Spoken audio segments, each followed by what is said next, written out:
Hey guys, good morning, नमस्कार, सुप्रभात।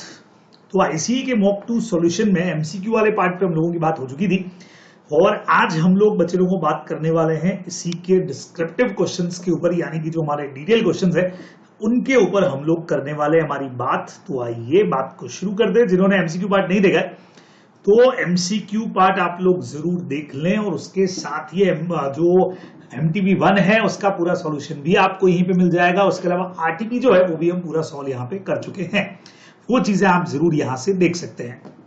चलिए तो सीधा सीधा फर्स्ट क्वेश्चन की तरफ बढ़ते हैं। फर्स्ट का ये पार्ट कहता है the board of directors of Presbull limited requested to its auditor to accept the assignment designing and implementation of suitable financial information system. क्या बात है भाई, यहीं से अपने को पता लग गया कि एक ऑडिटर को कहा जा रहा है कि आपको हमारा जो फाइनेंशियल इंफॉर्मेशन सिस्टम है उसको डिजाइन और इंप्लीमेंट करना है ताकि हम अपने इंटरनल कंट्रोल सिस्टम को स्ट्रेंथ दे सके, उसको मजबूती दे सके। How will you approach to this proposal, auditor of company take into account. तो क्या करना चाहिए भाई, सेक्शन नंबर 144 बच्चे लोगों 6 नंबर का क्वेश्चन इन्होंने बनाया। सेक्शन 144 जो है वो प्रोहिबिटेड सर्विसेज की बात करता है, जो ऑडिटर रहते हुए नहीं दे सकता है, तो वो अपने को समझा करके फाइनल आंसर जो है वो दे देना चाहिए। अभी डिटेल आंसर्स भी देख लेंगे, ये आप लोग ध्यान में रखने वाले हैं। नेक्स्ट कहता है Bhim limited issued 1 lakh equity share of 100 each at par to the public by issuing a prospectus. ठीक है भाई, पब्लिक इशू है। अब prospectus discloses the minimum subscription amount 15 lakh required to be received on application of shares and the share application money shall be payable 20 rupees per share। अब बच्चे लोगों को एक चीज ध्यान रखें, वैसे 90% मिनिमम सब्सक्रिप्शन हमारे पास में आना चाहिए सेबी के हिसाब से, लेकिन कंपनीज एक्ट कहता है as state in the prospectus है। वो ठीक है, आजकल हम प्रैक्टिकली 90% लेते हैं, लेकिन कंपनीज एक्ट बोलता है जितना आपने अपने प्रोस्पेक्टस में लिखा। तो इन्होंने अपने प्रोस्पेक्टस में 15 लाख रुपया लिखा है, तो इट मींस अपने को मिनिमम सब्सक्रिप्शन में एप्लीकेशन के साथ इतना आना चाहिए, प्लस शेयर एप्लीकेशन मनी जो है वो इन्होंने बोला है 20 रुपीज पर शेयर। ठीक है भाई, हाँ हम लोग को पता है बेसिकली कि जितना प्रोस्पेक्टस में लिखा उतना आना चाहिए, प्लस एप्लीकेशन कंपनीज एक्ट के हिसाब से मिनिमम 5% मंगवाना है। 100 रुपए का शेयर है, 5% यानी 5 रुपए, इन्होंने 20 रुपए मंगवाया, तो ये भी ठीक है। तो सेबी के हिसाब से नहीं कर देना, 25% ध्यान रखोगे। The prospectus further revealed that Beam Limited has applied for listing of shares in a 3 recognized stock exchange, जिसमें एक ने एप्लीकेशन रिजेक्ट कर दिया। बिल्कुल बच्चे लोगों, सेक्शन 39 एंड 40 का क्वेश्चन हो गया। कंपनीज एक्ट बहुत क्लियर कट, आप लोगों को पता है ये चीज तो, कि अगर एक भी स्टॉक एक्सचेंज ने मना कर दिया तो ये अलॉटमेंट नहीं होगा भाई, इरेगुलर अलॉटमेंट है। कंपनी ने फिर भी इशू फुली सब्सक्राइब हो गया और इनको 20 लाख रुपया आ भी गया एप्लीकेशन के ऊपर। अब सीधी बात है बच्चों, 20 लाख रुपया आ गया, 15 लाख की हमारी रिक्वायरमेंट थी और 20 लाख हमारे पास में आ गया है। इट मींस यहां पे बिल्कुल ये मिनिमम सब्सक्रिप्शन तो मिल गया, प्लस हमारी मिनिमम एप्लीकेशन मनी भी आ गई। अब ये चाहते हैं आगे अलॉट करना, तो भैया नहीं करना चाहिए अलॉट, क्योंकि स्टॉक एक्सचेंज का परमिशन नहीं है। आपको पूछा है हाँ, examine the 3 disclosure in the above case study which are deciding factor in allotment of share. तो 3 चीजें है ना, minimum subscription, minimum application money and permission of stock exchange. 2 तो हो चुकी है, एक यहां पे नहीं हुई है, तो बेसिकली ये अलॉटमेंट तो परमिसिबल नहीं होगा। एक भी चीज अगर नहीं है तो सेक्शन 40 के हिसाब से स्टॉक एक्सचेंज का परमिशन नहीं है तो परमिसिबल नहीं होगा। ये आंसर में अपने को लिखना चाहिए था। 2 चीजें अलाउड है, एक चीज नॉट अलाउड है, तो अल्टीमेटली अलॉटमेंट वैलिड इरेगुलर में हो जाएगा, वैलिड नहीं होगा और रिटर्न करना पड़ जाएगा, रिफंड करना पड़ जाएगा। ये अपने को ध्यान में रखना है, अदरवाइज जो पेनल्टी फैक्टर है वो लग जाएगा। चलिए जी आगे बढ़ते हैं। Rakshit borrowed a sum of 50,000 from a bank on the security of gold. Gold की सिक्योरिटी पे लिया है under an agreement which contain a clause that. अब देखिए बैंक के साथ एक क्लॉज डाला, shall have right to particular lien on the gold pledge with it. ठीक है, कि इस लोन के बदले में गोल्ड प्लेज है पर्टिकुलर, और ये इन्होंने पर्टिकुलर लियन वर्ड यहां पे यूज कर लिया है, ध्यान रखिएगा। Rakshit thereafter to get unsecured loan, उसने और लिया 20,000 का from the same bank on 1 August, बाद में लिया है फॉर 3 मंथ्स। 30th सितंबर को इन्होंने क्या किया, ही रीपेड एंटायर सिक्योर्ड लोन। मुझे 50,000 का पुराना लोन था वो चुका दिया और बैंक से रिक्वेस्ट किया कि सर हमारा गोल्ड जो है वो रिलीज कर दो आप। Bank decided to continue the lien on the gold until the unsecured loan is fully prepaid by Rakshit. कि भाई हम वो लियन जो है वो हम तुम्हारे सेकंड वाले लोन के लिए भी कंटिन्यू रखेंगे। डिसाइड, ये डिसीजन बैंक का सही है कि नहीं। अब बच्चे लोगों 2-3 चीजें सीखो। सबसे पहले तो जनरल लियन जो है वो हमेशा आपको ये राइट देता है कि आप एक से ज्यादा लोन के लिए गुड्स को अपने पास में रिटेन कर सकते हैं, और बैंकर फैक्टर वगैरह सबको जनरल लियन मिला हुआ है, इनको सबको अपने आप से मिला हुआ है। अगर बैंक वगैरह के अलावा किसी को ये राइट चाहिए तो उनको स्पेशल कॉन्ट्रैक्ट करना पड़ेगा कि भाई हम इस पे जनरल लियन यूज करेंगे। अब यहां तो बैंक है, तो बेसिकली बैंक को ऐसे कोई स्पेशल कॉन्ट्रैक्ट की जरूरत तो नहीं है, लेकिन एक इंपॉर्टेंट चीज ये है कि अगर बैंक ने कोई स्पेशल कॉन्ट्रैक्ट, बैंक के लिए क्या हो गया कि अगर कोई कॉन्ट्रैक्ट टू द कॉन्ट्ररी कर लिया तो जनरल लियन का राइट्स मिलने वाला नहीं है, और यही यहां पे बैंक ने किया है, कॉन्ट्रैक्ट कर लिया कॉन्ट्ररी वाला। कैसा कॉन्ट्रैक्ट कर दिया? अगर ये पर्टिकुलर लियन वाली लाइन नहीं होती यहाँ पे तो 100% है कि बैंक के पास में राइट है, अपने आप से लोन ने राइट दिया कि वो लोन को आगे तक के लिए रोक सकती थी। लेकिन चूंकि आपने कॉन्ट्रैक्ट की टर्म्स में पर्टिकुलर लोन लिख दिया है, पर्टिकुलर लियन, कि भाई ये इसी पहले वाले के लिए है, तो यहां बैंक को भी जनरल लियन मिलने वाला नहीं है और बैंक का डिसीजन यहां पे वैलिड नहीं होगा। ये अपने को आंसर में बच्चों समझाना चाहिए। तो सेक्शन 177 अपना जो है जनरल लियन, पर्टिकुलर लियन, उसको समझा करके उसको पूरा समझाना पड़ेगा, उसके बाद आपको बढ़िया आंसर देना है। आंसर भी चेक भी कर लेंगे। Calculate the date of maturity, एक आई थिंक ये 1 जून वाला जो क्वेश्चन है, मैच्योरिटी डेट कैलकुलेट करने वाला, ये तो अपने सारी बुक्स में दे रखा है, पुराना क्वेश्चन है। 120 डेज बोला है तो याद है अपने को, आंसर भी आप लोग कैलकुलेट करना प्रॉपर, ठीक है ना। 2 अक्टूबर आएगा और उस दिन छुट्टी हो जाएगा, 1 अक्टूबर एक दिन पहले वाला, ऐसा कुछ इसके आंसर में होना चाहिए। चलिए, तो फर्स्ट जो हम लोगों ने पोर्शन किया इसका आंसर आप लोगों को यहां से दिखा देता हूं। देखिए, आईसीए ने भी बढ़िया 147 जो है उसको यहां पे अच्छी तरह से समझा दिया। देखो 6 नंबर का क्वेश्चन है, लेकिन बहुत सिंपल। सर पूरा लिखना है कि नहीं? पूरा नहीं लिखना है, 144 की सारी 9 सर्विसेज नहीं लिखनी है आपको। आपको सिंपल जो चीज है कि भाई ये चीज अलाउड नहीं है, तो क्वेश्चन समझा दिया, और फाइनली अगर एक्सेप्ट करते हो तो पेनल्टी प्रोविजन लग जाएंगे 147 की, अपने को आंसर में लिख देना चाहिए। तो ऐसे में उसको एक्सेप्ट नहीं करनी चाहिए, सिंपल हो गया।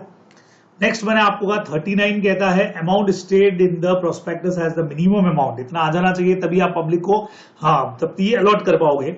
और एप्लीकेशन के साथ आपको एटलीस्ट सम पेबल जो है एप्लीकेशन के साथ में कंपनी को रिसीव हो गया है, sum payable on application so state have been paid, और एप्लीकेशन मनी मंगवाना है नॉट लेस देन 5%। सारे रूल आ गए, प्लस स्टॉक एक्सचेंज की परमिशन है, एक ने भी मना किया तो दिक्कत हो जाएगी। अब इस क्वेश्चन के हिसाब से अगर बात करें तो 5% हमारा पूरा हो ही रहा है, ठीक है भाई। यहाँ पे मिनिमम सब्सक्रिप्शन हम लोग डिस्क्लोज करेंगे, sum payable application for the amount and the amount receive on the share application more than 5% हमको रिसीव हो रहा है। अब आप फाइनल आंसर देखिएगा। In the given case there is a compliance of section 23, ये 23 हमेशा लिखते हैं बच्चों, is talked about matter required to be included in the prospectus under section 26। तो मेनली सेक्शन 26 का ये पार्ट है, 23 नहीं भी लिखोगे तो चलेगा। अब क्या क्या चीजें हैं? एक तो सेक्शन 39 बात करता है मिनिमम सब्सक्रिप्शन का, और मिनिमम एप्लीकेशन मनी की भी बात करता है, दोनों बातें आ गई। सेक्शन 40 में स्टॉक एक्सचेंज की परमिशन की बात हो गई। फाइनल आंसर अब क्या लिखा गया है बच्चों? The above provision is very clear that only the company has to apply for listing of securities recognized stock exchange but also obtain permission. खाली अप्लाई करने से काम नहीं चलेगा, परमिशन मिलना चाहिए before making public offer. Since one of the 3 recognized stock exchange where company ने apply किया, रिजेक्ट कर दिया एक ने एप्लीकेशन को, सो अगर आप आगे बढ़ते हैं, प्रोसीडिंग करते हैं, तो ये वॉलेशन हो जाएगा सेक्शन 40 का, ठीक है ना। And this shall be deemed irregular allotment, पैसा वापस आपको करना चाहिए, ये अपने को ध्यान में रखना चाहिए था। तो 3 चीजें क्वेश्चन में पूछिए, minimum subscription, minimum application money 5%, और तीसरा स्टॉक एक्सचेंज का तो रिफंड तो करना पड़ेगा। अब ये देखिए general lien of bank 171 clear बोलता है बैंकर फैक्टर वॉर फिंगर को of a high court, attorney of high court and policy brokers को in the absence of the contract to the contrary. अगर आपने इसके अगेंस्ट कोई कॉन्ट्रैक्ट नहीं किया है तो आप जनरल बैलेंस में गुड्स को अपने पास में रोक करके रख सकते हो, बाकी कोई नहीं रोक सकता भाई जब तक कॉन्ट्रैक्ट नहीं हो। अब इधर वही दिक्कत हो गई है कि इन्होंने स्पेशली कॉन्ट्रैक्ट कर लिया था कि पर्टिकुलरली हम उसी लोन के लिए रोकेंगे, और वो अगर पे हो गया तो bank decision to continue the lien of unsecured loan is not valid, ये अपने को आंसर में लिखना चाहिए था। सेकंड पार्ट की जहां तक बात करें बच्चों, ये डी वाला पार्ट में आपको कह ही चुका था, 2 अक्टूबर डेट आएगी, उस दिन हॉलीडे होता है। 1 अक्टूबर बिल्कुल जैसे यहां दे रखा है ना, वैसा आप समझाना। जून के 29 डेज हो गए, है ना, जुलाई के पूरे 31, अगस्त के 31, सितंबर के बचे हुए दिन हो गए, तो इस तरीके से अपने को लिखना चाहिए। चलिए जी, अब आपको मैं अब सेकंड क्वेश्चन की तरफ लेकर के चलता हूं फटाफट से। Second question, Mr. R, holder of 1000 equity share of 100 each of Vimal Limited, approached the company in the last week of September 22. September 22 में इन्होंने कॉन्टेक्ट किया कंपनी से with a claim for the payment of dividend 2000 declare किया था company ने 20% की rate से। AGM held in 31 अगस्त 14। बच्चे लोगों पुरानी कहानी गड़े मुर्दे उखड़ गए। 2014 में एक एजीएम हुई थी जिसमें 2000 का डिविडेंड डिक्लेयर किया था और भाई साहब आए हैं डिविडेंड लेने के लिए सितंबर 22 में। ठीक है भाई, कंपनी उनका ये प्रपोजल एक्सेप्ट करने से मना कर देती है और कहती है सर हमने तो सारा जो पैसा है क्लेम नहीं हुआ अभी तक का वो investor education and protection fund में ट्रांसफर कर दिया है। अब आपको पूछा है कि भाई साहब को रेमेडी बताओ, कोई अवेलेबल है क्या इस बारे में? तो बच्चे लोगों सबसे पहले तो कंपनी की गलती देख लेते हैं, हैवी करेंगे।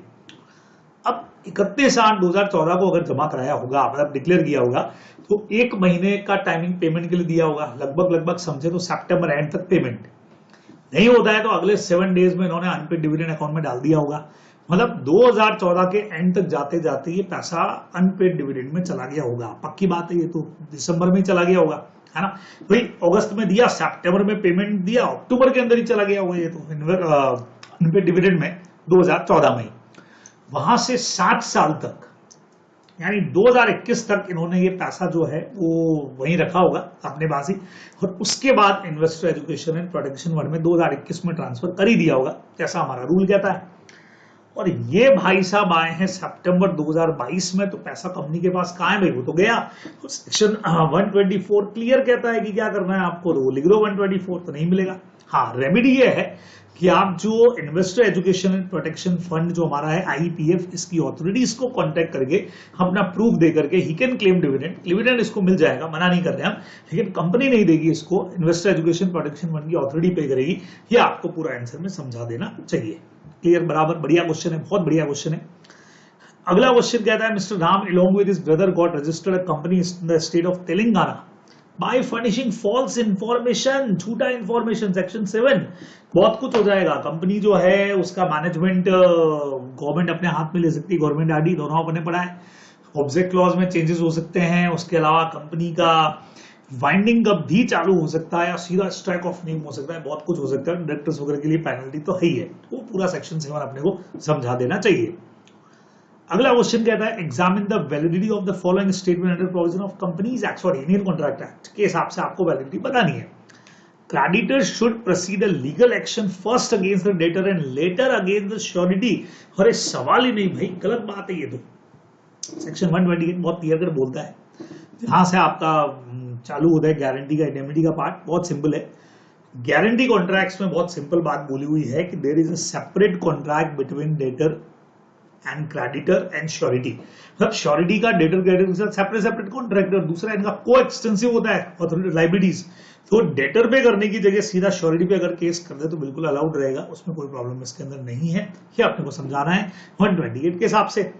अगला गारंटी जो एक्सटेंड टू अ सिंगल डेप्ट specific transaction is called continue. गलती है भाई, कंटिन्यू गारंटी किसको बोलते हैं? 129 के साथ समझाओ। कंटिन्यू गारंटी जो सीरीज ऑफ ट्रांजैक्शंस के लिए चालू रहती है उसको हम कंटिन्यू गारंटी बोलते हैं, and it can be revoke. वो अपने को समझा देना चाहिए। छोटा सा पार्ट खत्म हो गया। 3 एग्जांपल आपको देने हैं जब आपका alteration to an instrument do not affect the liabilities of party है। नहीं, का क्वेश्चन फिर ऐसा क्या ऑल्टरेशन है जिससे पार्टीज के राइट्स इफेक्ट नहीं होते? कोई भी 3 एग्जांपल देने को बोला है, तो पहला तो भाई with the consent of all the parties लिख देना, सबकी घर कंसेंट हो। सेकंड नंबर अगर कोई मटेरियल चेंजेस नहीं है। तीसरा नंबर अपन और क्या क्या बहुत सारे पॉइंट्स आपको दे रखे हैं। अगर हमने बेयरर को ऑर्डर इंस्ट्रूमेंट में कन्वर्ट किया है तो भी किसी तरह का प्रॉब्लम नहीं है, पार्टीज के राइट्स पे कोई इफेक्ट नहीं हो रहा है। जब बिल इश्यू करने के पहले से अगर चेंजेस होते आए थे तो वो सारे पॉइंट्स में से कोई भी 3 एग्जांपल आप लोगों को लिख देने चाहिए। बराबर, चलिए तो आपको मैं सेकंड का बढ़िया सा आंसर भी यहां से दिखा देता हूं। ये देखिए पूरा 124 पूरा समझा दिया इन्होंने जितना हो सकता था कि भाई कब हम लोग पे डिविडेंड में डालते हैं, फिर कब वहां से आईपीएफ अथॉरिटी में जाता है, 7 साल तक हम रख के और वहां भेज देते हैं, और उसके पास में राइट है कि आप रिक्लेम कर सकते हो, लेकिन उन अथॉरिटीज के पास में जाओगे ना, है ना, जो कंपनी की यहाँ कोई गलती नहीं, देखो पूरा अपने क्वेश्चन समझा दिया है। और फाइनली आर को अगर चाहिए तो आपको आईपीएफ अथॉरिटी के पास में जाना पड़ेगा, वहां से आपको रिफंड मिल जाएगा, but company is not responsible for that, ये समझाओगे। सेक्शन 7 मैंने आपको कहा था ये सब कंपनी के लिए हो जाएगा, ये ऑफिसर्स के लिए 447 का रिस्पॉन्सिबिलिटी। क्रेडिटर 128 क्लियर बोलता है लायबिलिटी को एक्सटेंसिव है, इसीलिए पहला केस डेटर पे हो चाहे श्योरिटी पे हो कोई फर्क नहीं पड़ता है, किसी में भी हो सकता है। और गारंटी जो एक स्पेसिफिक ट्रांजैक्शन के लिए चलती है उसको सीरीज ऑफ ट्रांजैक्शन को हम लोग कंटिन्यू बोलते हैं, जो एक सिंगल डेप्ट के लिए वो स्पेसिफिक गारंटी के अंदर आता है। तो वो अपने को पूरा समझा देना था, मैंने आपको कहा था। ये रिवॉल्ट्रेशन के इफेक्ट, एक्सीडेंटल अगर कोई चीज हो गई हो, ठीक है, स्ट्रेंजर ने किसी ने कर दी हो, क्लैरिकल मिस्टेक हो गई हो, ठीक है, या पार्टीज का इंटेंशन ऐसा कुछ नहीं था, ये देखो पहले से पार्टीज का कंसेंट ले रखा है, पहले ही हो रखा है, वो सारे में से कोई भी आपने बियरर को कन्वर्ट कर दिया ऑर्डर के अंदर, तो इनमें से कोई भी पॉइंट आप लिखना चाहें तो लिख सकते हैं, ठीक है। बढ़िया पॉइंट है, ये क्वेश्चन भी यहां आकर के आप लोगों का खत्म हो गया बच्चों। आइए आपको क्वेश्चन नंबर 3 में लेके चलता हूं बहुत फटाफट से। टोटली 5 क्वेश्चंस अपने को यहां कवर करने हैं।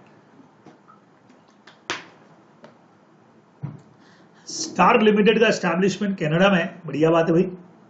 उन्होंने एक लोन लिया है creating a charge on the asset of the foreign establishment, वहां के एसेट के ऊपर जो चार्ज है उसको क्रिएट करवाया। Company receive a notice from the registrar of the company कि भाई आपने जो चार्ज क्रिएट किया है इंडिया के बाहर जो प्रॉपर्टी थी उसका रजिस्ट्रेशन नहीं कराया भाई, है ना। कंपनी कहती है कि on the ground that it shall not be duty of the company to register the particular charge created on the asset not located in India. क्या बात है, मगर हमारी तो ड्यूटी है ही नहीं कि हम क्यों रजिस्टर करवाएं, क्या आप एग्री हो? बिल्कुल भी नहीं। सेक्शन 77 के स्टार्टिंग में लिखा हुआ है बच्चों, प्रॉपर्टी चाहे इंडिया में हो चाहे इंडिया के बाहर हो, चार्ज का क्रिएशन चाहे इंडिया में कर रहे हो चाहे इंडिया के बाहर कर रहे हो, आपको यहाँ आरओसी के पास, कंपनी तो हमारी है ना भाई इंडिया की, तो आपको रजिस्ट्रेशन करवाना ही पड़ेगा। सेक्शन 77 का रेफरेंस इसमें अपने को देकर के आंसर ड्राफ्ट करना चाहिए। मूनलाइट लिमिटेड, क्या बात है भाई, एनुअल जनरल मीटिंग है सितंबर 15 की। मीटिंग को चेयरमैन, मीटिंग को कौन कर रहा है भाई? श्रीराम कर रहे हैं। क्या बात है, श्रीराम स्वयं कर रहे हैं, चेयरमैन ऑफ द कंपनी। सितंबर 17 को श्रीराम जो है चेयरमैन, वो without signing the minutes of the meeting left India. उनके पापा बीमार हैं बच्चों, बुक में अपने क्वेश्चन है, पुराना आ चुका है ये तो एग्जाम में, सेम क्वेश्चन। साइन नहीं किए, पापा बीमार हैं, यूएसए चले गए हैं, क्या करना चाहिए, साइन कौन करेगा? आप लोग सब जानते हो, अगर एजीएम है और मिनट्स पे साइन नहीं है तो जो भी authorise person by the board होगा वो इस पर साइन कर देगा। बीओडी की अगर मीटिंग होती है, लिखना नहीं है, तो फिर कौन करता भाई? नेक्स्ट मीटिंग का चेयरमैन करता, नहीं तो authorise person by the directors इस पर साइन कर देगा। छोटा सा हमारा सेक्शन है 118 में दे रखा है बच्चों, वहां से अपने को साइनिंग वाला पॉइंट लिख देना चाहिए। C part, A draws a cheque of 5000 in favour of B. A के पास बैलेंस था जब अगर वो चेक प्रेजेंट होता, लेकिन चेक प्रेजेंट होता उससे पहले बैंक फेल हो गया। लाइबिलिटी बताओ बच्चों, सेक्शन नंबर 84, फेमस क्वेश्चन, पूरा करवा चुका हूं मैं आपको ऑलरेडी। 3 कंडीशन पूरी होनी चाहिए, चेक दिया तब अकाउंट में सफिशिएंट बैलेंस होना चाहिए, यस सर है, बराबर से। सेकंड नंबर, चेक को टाइम पे प्रेजेंट नहीं किया है, हाँ जी टाइमली प्रेजेंट किया होता तो बात ही क्या थी, और उससे पहले बैंक फेल हो गया, हाँ जी उससे पहले बैंक फेल हो चुका है। तो अब आपसे पूछा कि क्या ये लायबल हो गया? बिल्कुल भी नहीं भाई। बी भाई साहब को अगर पैसे लेने हैं तो आप बैंक के पास जाइए और एप्लीकेशन लगाइए, जितना मिलना है वहां से मिलेगा, ये तो रेस्पॉन्सिबल होने वाला नहीं है, ठीक है। Does an explanation added to a section wide, and पुराना क्वेश्चन है भाई, कभी भी कोई भी एक्सप्लेनेशन जो है वो कभी भी सेक्शन के एम्बिट को इंक्रीज नहीं करता है, उसको बढ़ाता नहीं। पूरा एक पैराग्राफ इसके ऊपर आपको दे रखा है, अपने क्वेश्चन बैंक में भी आपको मिल जाएगा, तो वहां से अपने को लिख देना है। वाइडर कभी नहीं करता है, तो किसी पॉइंट जैसे ओपीसी के अंदर रेजिडेंट ऑफ इंडिया का हम एक्सप्लेनेशन करते हैं तो वो उसका एक्सपांड थोड़ी करता है, वो उसी के मीनिंग्स बताता है, तो ये अपने को ध्यान में रखना चाहिए। अरे खत्म भी हो गया क्वेश्चन, क्या बात है, थर्ड वाला तो कुछ फटाफट खत्म हो गया भाई। आइए आंसर्स को चेक कर लेते हैं। अकॉर्डिंग सेक्शन 77, मैंने आपको कहा था ड्यूटी है कंपनी की, चाहे एसेट इंडिया में हो बाहर हो कहीं पर भी हो भाई, रजिस्ट्रेशन तो कराओगे कि नहीं कराओगे? 30 दिन वाला टाइम भी लिखना चाहो तो लिख देना, तो ये अपने को ध्यान में रखना है। टेंजिबल हो इंटेंजिबल हो कुछ भी हो, इंडिया में इंडिया के बाहर चार्ज तो करवाना पड़ेगा, तो company is not correct. Section 118 आपको मैंने पहले ही कह दिया था, 118 आपको लिखना है कि अच्छा इन्होंने ड्यूटीज की मीटिंग का भी लिखा है क्या? नहीं, इन्होंने वो 30 दिन वाला पूरा समझा दिया है कि 30 डेज के अंदर अंदर वहां पे चीजें जो है मिनट्स बुक आपके बन जाने चाहिए, और बनने के बाद साइनिंग वाली बात इन्होंने कही, हर पेज पे साइन होंगे, ओवरऑल साइन भी इसके अंदर होंगे, और साइन करने का काम चेयरमैन करेगा, और अगर चेयरमैन नहीं कर पाए तो any director authorise by the board जो है वो इसके ऊपर साइन करने वाला है। तो ये अपने को बच्चे लोगों को मेनली ध्यान में रखना चाहिए। क्लियर? सेक्शन 84 पूरा आपको मैं समझा चुका हूं अभी। ड्रॉवर जो है वो डिस्चार्ज हो गया, हाँ बैंक से आप जरूर पैसा ले सकते हो, 84 अपने को समझाना है। ये देखिए, कभी भी एक्सप्लेनेशन जो है वो कभी भी सेक्शन के एम्बिट को उसके पर्पस को वाइड नहीं करेगा, ये तो खाली मीनिंग या एक्सप्लेनेशन देने का काम करता है। ये अपने को ध्यान में रखना है ताकि कोई कंफ्यूजन नहीं रहे। ये पार्ट भी अपना यहां आकर के हो गया कंप्लीट। चलिए जी, अब क्वेश्चन नंबर 4 की तरफ बढ़ जाते हैं। 2 क्वेश्चन आखिरी। मिस्टर क्रिश, क्या बात है, share holder of ABC limited made a request to the company for providing a copy of minutes book. Minute पे कितने क्वेश्चन दे दिए? 119 सेक्शन, 7 दिन में देनी पड़ेगी। His name is already entered in the register of member of the company। क्या क्रिश भाई साहब को मिलेगा? बिल्कुल मिलेगा सर। सेक्शन 119 कहता है अप्लाई करने के 7 दिन के अंदर कंपनी आपको कॉपी प्रोवाइड करेगी। Bhuj cement limited is engage to the manufacturing of different type of cement and got good brand value over the year. हाँ, बहुत अच्छा रेपुटेशन इन्होंने कमा लिया। बैलेंस शीट भी जोरदार है भाई इनकी। 25 लाख इक्विटी शेयर है, 10 से 1 का, देख सकते हो आप लोग। शेयर कैपिटल भी बढ़िया है इनकी, 1 करोड़ की। फ्री रिजर्व 3 करोड़ के पड़े हुए हैं। बीओडी चाहते हैं 1 शेयर इश्यू करें एवरी 2 शेयर पे भाई, जरूर। यानी 10 लाख के इक्विटी शेयर्स अगर हैं तो आप 5 लाख के नए इक्विटी शेयर इश्यू करना चाह रहे हो, जिसपे 10 रुपए के हिसाब से 50 लाख रुपया जो है वो लगने वाला है। ठीक है ना, यही हुआ ना, 10 लाख है तो इट मीन 5 लाख के आप इश्यू करोगे, 1 शेयर हर 2 पे, 10 रुपए के हिसाब से 50 लाख चाहिएगा। फ्री रिजर्व में 3 करोड़ पड़ा है भैया, बहुत आराम से इश्यू कर सकते हो। आपसे पूछा कंडीशंस बताओ, पूरा बच्चे लोगों सेक्शन नंबर 63 बोनस शेयर की जितना भी कंडीशंस है वो सब आपको यहाँ पे समझा देनी चाहिए। बिल्कुल अलाउड भी है, परमिसिबल भी है, सामने दिख रहा है अपने को, है ना। वो डिसोल्यूशन, कंपनी के मीटिंग में रेजोल्यूशन होना चाहिए, फुल्ली पेड अप शेयर्स पहले होने चाहिए, वो सारे पॉइंट्स अपने को लिख देने चाहिए। और कहां से अरेंजमेंट होगा? फ्री रिजर्व हमारे पास में, वहां से हो जाएगा। The act done negligently shall deem to be in good faith। क्या बात है, गुड फेथ का क्वेश्चन सेक्शन 322 का ये हमारा क्वेश्चन हो गया। और बाकी के गुड फेथ में है और बच्चे लोगों इसके गुड फेथ में बहुत बड़ा डिफरेंस है। बाकी में होता है कि भाई अगर आपका ऑनेस्टी और साथ में नॉन नेग्लिजेंसी चाहिए, और यहां ये लिखा है इस सेक्शन में कि अगर कोई बंदे ने ऑनेस्टली काम किया है तो भले ही नेग्लिजेंट हो चाहे नेग्लिजेंट नहीं हो, उससे कोई फर्क नहीं पड़ेगा। ऑनेस्टी अगर है तो हम उसको गुड फेथ में मानेंगे। लेकिन ये तभी लगता है जब इसके रिपग्नेंट में, इसके अगेंस्ट में और किसी सेक्शन में कुछ नहीं हो, तभी ये गुड फेथ काम आ रहा है। तो पूरा 322 बढ़िया तरीके से समझा दो। हमेशा की तरह आईसीए का फेवरेट क्वेश्चन पूछ लिया, प्रेम्बल का मतलब पूछ लिया, इंटरनल एड का पार्ट है भाई। इंटरप्रिटेशन के डायरेक्टली तो काम में नहीं आता है, लेकिन कभी अगर हमको वर्ड्स के मीनिंग नहीं मिले, लॉ बनाने का ऑब्जेक्ट देखना हो वो। और बच्चों स्टडी मैट में और अपनी बुक में वो हिंदू मैरिज वाला बहुत जोरदार बढ़िया एग्जाम्पल है ना, वो एग्जाम्पल आपको इसमें जरूर से देना ही देना चाहिए।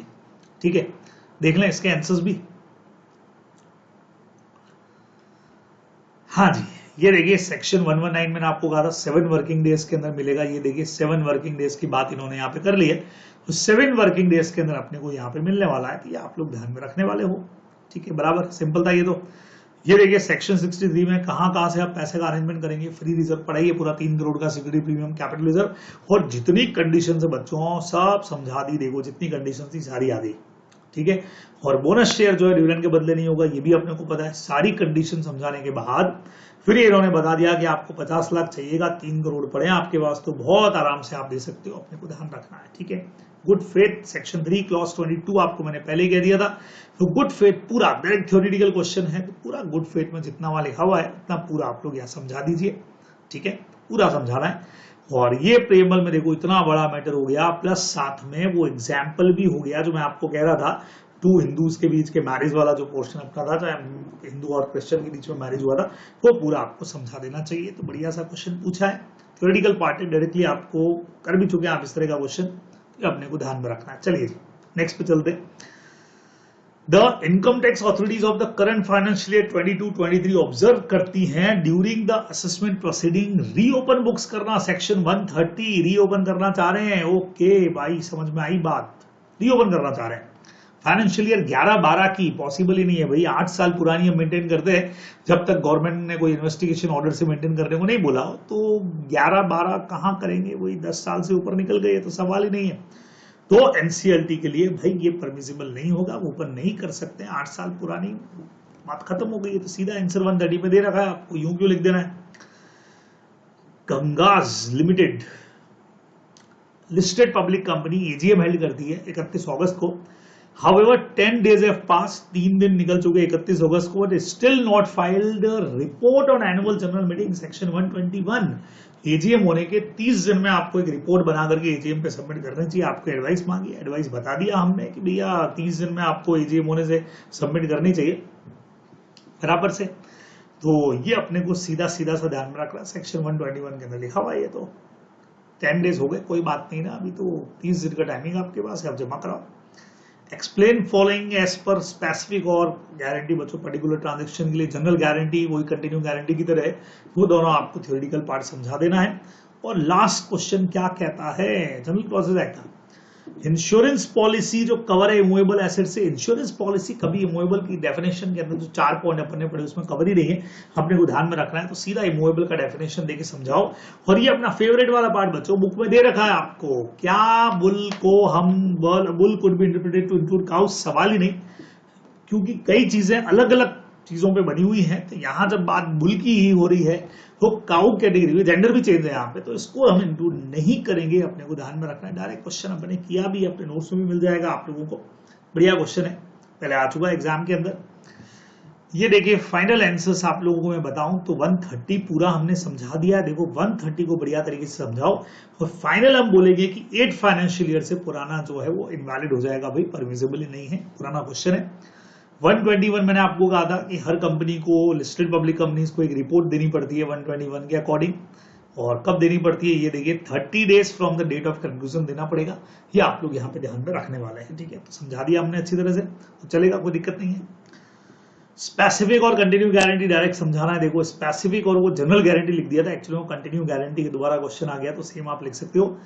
इंश्योरेंस पॉलिसी एक रिटर्न डॉक्यूमेंट होता है भाई इंश्योरर और इंश्योर्ड के बीच में, और वो कहीं पर भी इमूवेबल एसेट को क्रिएट नहीं करता है। सेकंड नंबर स्टेटमेंट ये भी वैलिड नहीं है क्योंकि कॉमन जेंडर अवेलेबल होता है नॉर्मली एक ही वर्ड के अंदर, जैसे गाय बोलते हैं तो कई बार गाय बैल सब आ जाते हैं उसमें, but the word use conveys a specific gender. अब यहाँ पे प्रॉपर जेंडर इन्होंने बुलकॉक्स बोल दिया है, तो प्रिजम्पशन लेकर के चलेंगे यहाँ पे कि भाई यहाँ जनरल क्लॉजेज लग ही नहीं रहा है, बात ही इसकी हो रही है, तो इसमें कभी भी काउज इंक्लूड नहीं रहेंगी, अलग हो जाएगा। ये अपने को ध्यान में रखना चाहिए, बराबर। तो एज इट इज दे रखा है आप सब लोगों को बुक्स के अंदर। तो ये हमारा MTP 2 का सॉल्यूशन बच्चों यहाँ आकर के हो जाएगा कंप्लीट। तो होप सो कि आप लोगों ने अब तक कोर्स करने के बाद में कई लोगों ने एग्जाम्स दे दिए होंगे, जिन्होंने नहीं दिए हैं जो घर पे हैं वो इन MTP पेपर्स को जरूर देखिए। इससे अपना जो तैयारी है वो बहुत स्ट्रांग होता है, प्लस आंसर लिखने का जो पैटर्न है, जो तरीका है, वो अपने को समझ में आना शुरू हो जाता है। तो बढ़िया से तैयारी करिएगा। फिर